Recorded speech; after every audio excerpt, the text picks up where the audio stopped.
esto muestra hasta qué punto, digamos, la figura de Ibero ya está incorporada. Entonces nosotros creemos que, digamos, que el homenaje está bien, que la reivindicación siempre es necesaria, ¿verdad? Porque Ibero fue asesinado, entonces, digamos, todo lo que tiene que ver con la memoria de las circunstancias en que ocurrió eso y el esclarecimiento, ¿verdad?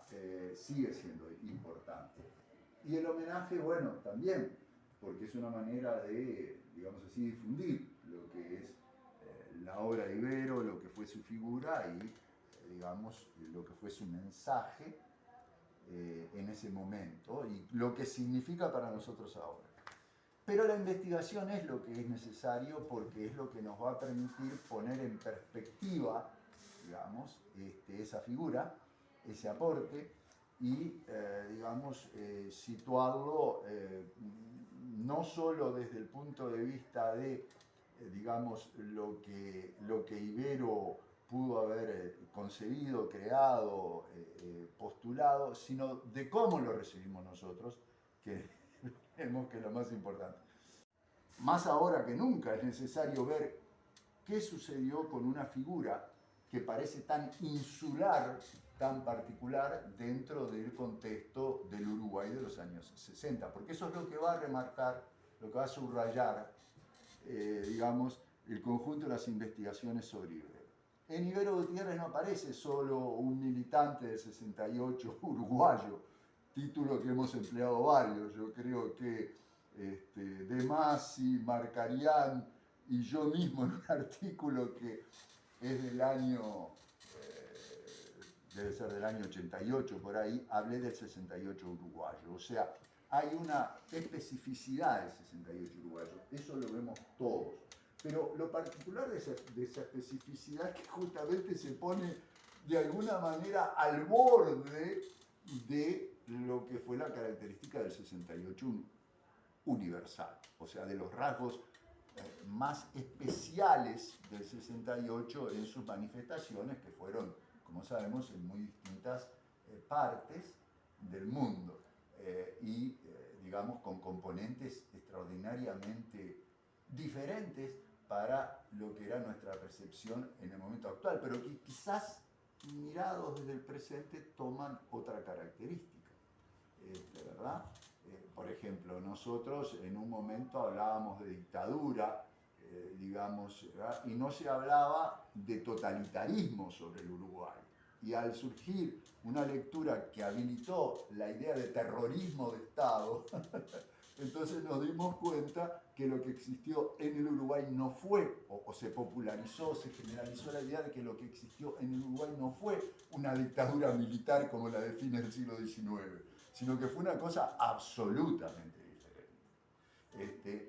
Y ese concepto del totalitarismo como algo que está inscrito en determinadas pautas de la racionalidad, digamos, dominante, particularmente en los años 60, aparece en la obra de Ibero.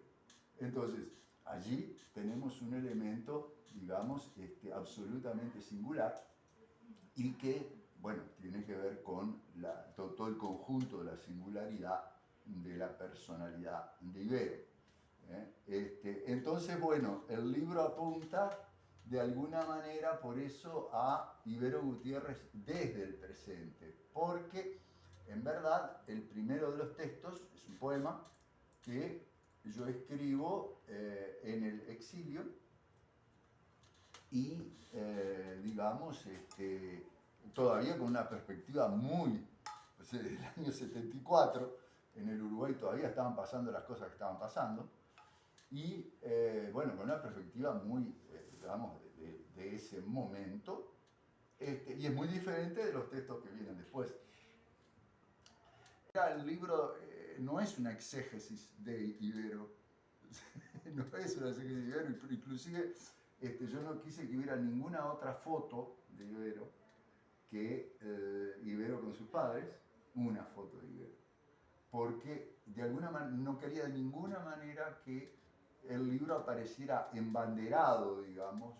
Tampoco hay publicación de poemas de Ibero, salvo los que estaban publicados en los artículos que se reproducen. O sea, que es mi mirada a través de digamos, el vínculo que yo tuve con él, porque eso es otra cosa, es un libro, es cuando yo escribo sobre Ibero, escribo sobre todo de memoria. No escribo, digamos, es como algo que yo llevo incorporado. No escribo tanto porque yo haya leído cosas de Ibero, que he leído, por supuesto, naturalmente, además, algunas las conocí directamente cuando él me las presentaba, pero no se trata de eso,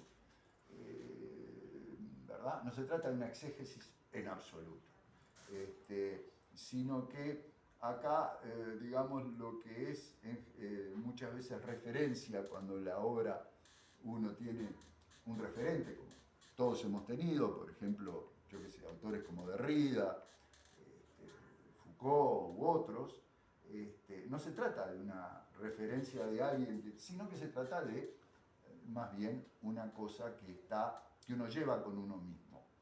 Y bueno, por eso también hay una singularidad del planteo sobre Ibero y sobre aquello que constituyó su problemática.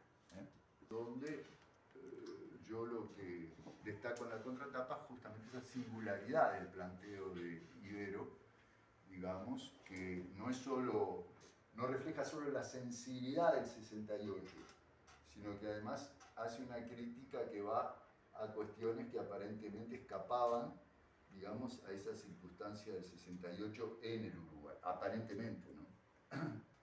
La recopilación de los artículos que yo he hecho sobre Ibero, que son en el blog, pero también son artículos académicos, en algunos casos. Hay otra parte que es el contexto filosófico de los años 50 y 60 en el Uruguay. Acá hay una cosa que es interesante tener en cuenta, y es que ¿por qué Ibero con 22 años es asesinado y se descubre que tenía una inmensa obra, no solo poética, sino pictórica y de teatro, que se publicó también el antiguo instrumental de la noche, que es una recopilación de la dramaturgia de Ibero? Sino que Ibero era un militante, y así lo reivindicamos los que lo conocimos, ¿verdad? Ibero era un militante justamente que había luchado de una manera, digamos, íntegra en la circunstancia de aquel presente. Es militante ya de Larrañaga, de secundaria, del Damaso Antonio Larrañaga, donde él ya milita, militó en la FEU, pero además Ibero en el año 69 gana un concurso de Radio La Habana, con un texto sobre, no sé, no me acuerdo ahora, sobre la revolución, etc. Y entonces viaja a Cuba, el premio era un viaje a Cuba. Y los padres, digamos, un poco azorados, digamos, por todo ese envión juvenil, también le recomiendan hacer un viaje a Francia y se lo financian. Entonces Ibero de Cuba va a Francia, va a París, está en España también, pero sobre todo París, donde hace una serie de fotos sobre París. Entonces, bueno, es alguien que tiene esa trayectoria y que además había estado preso por asociación para delinquir. En el caso de Ibero era una cosa absolutamente, digamos, no muy razonable, porque en realidad Ibero no había tenido una participación, pero bueno, en ese momento cualquier vínculo con cualquier grupo llegaba a esas consecuencias. Incluso Ibero se presenta con su padre, porque era tan poca la imputación razonable. Pero todo eso, esto es todavía más significativo, porque ¿qué pasa? Era el hecho de haber estado en la cárcel y por lo tanto ser asociado con la guerrilla lo que lo convierte en una víctima del escuadrón, del escuadrón de la muerte, ¿verdad? Y la otra cosa que es significativa para leerla ahora es que toda esta estrategia no surgió cuando el golpe de Estado. Surgió cuando teníamos todavía un régimen de derecho y que el escuadrón de la muerte desde entonces ya, digamos, se forma, y se forma, como sabemos, con miembros de la institucionalidad pública, y entonces eso nos muestra que digamos, la represión selectiva, incluso, como es el caso de Ibero, precedió con mucho a la instalación del régimen totalitario. Entonces,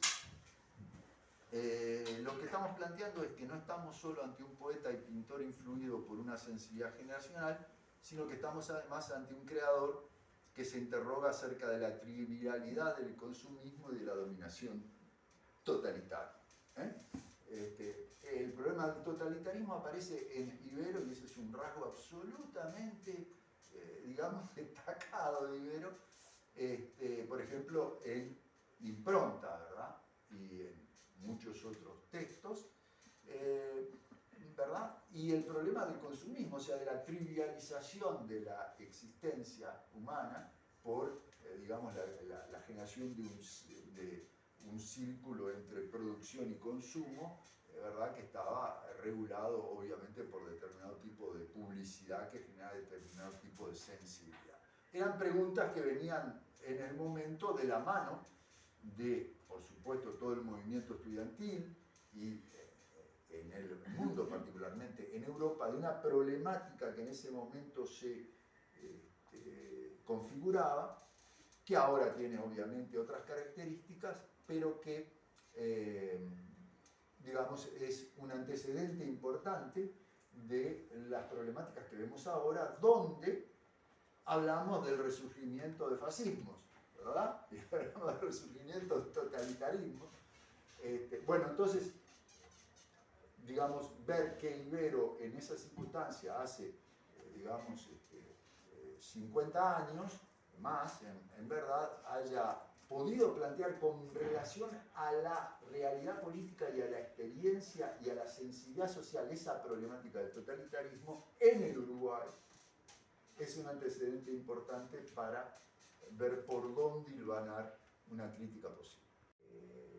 Del 68 uruguayo, que fue por la característica, acá tenemos que desarrollar todas las características del Uruguay en lo que es más característico, que es, lo vemos ahora, por ejemplo, ahora si nosotros cotejamos el Uruguay con los países vecinos, digamos, el que se parecería más es Chile, pero tampoco es, digamos, el